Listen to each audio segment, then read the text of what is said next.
Senator Dullo. Fatuma Dullo.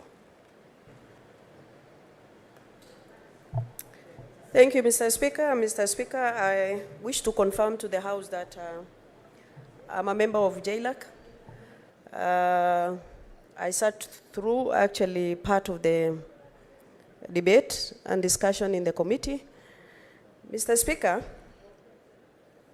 we have a history to this particular legislation. And I remember 2017, we had joint committee, both sides of the aisle, that looked at amendment to IEBC legislation. And I wish this particular time that should have happened. But having said that, Mr. Speaker, as a committee, we have looked through the amendment that came from National Assembly. And for me, we tried actually looking at how we should increase the numbers, which legally we were advised it was not possible because of the timeline and all other things. Mr. Speaker, we had a debate where actually some of the members were saying we remove one slot from religious institutions and give it to Parliamentary Service Commission. And the practice in this country, Mr. Speaker, is that when it comes to the matters of interfaith, we've always had two slots. One should be given to Christian and one to Muslims.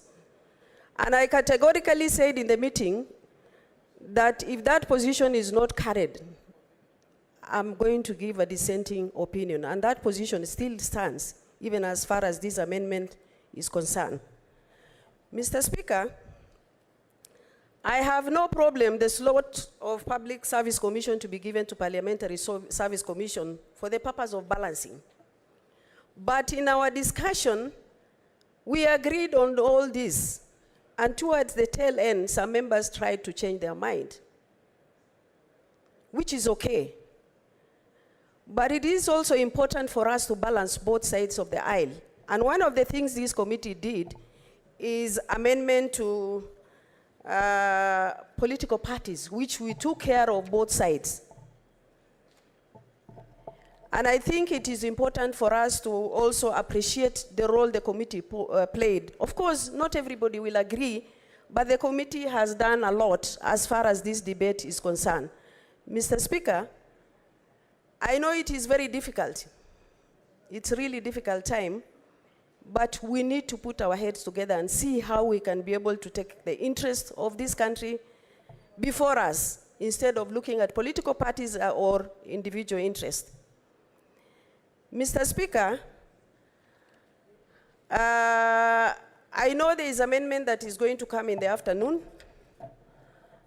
which we are either going to support or not. But the bottom line is the country to heal. We must heal. We must look at the history and see where we are heading. So it's not important who wins and who loses. The bottom line is how we are going and how we are going to heal this country. Because for years now, this country has been having problems with election laws. And I think in the report, Mr. Speaker, we said that the panel, or rather the stakeholders to various legislation, should be cured at the consensus of the speaker level. And I wish the speakers looked at this bill before it came to us, both houses. Because if those issues of stakeholders were resolved at that consensus level, we should not be having loggerhead today that we have before us. And we actually try suspecting each other. So I hope the Speaker, since you sit at the consensus level, maybe in future you need to look at the stakeholders as far as bills are concerned when such issues as panel will come up. And I thank you.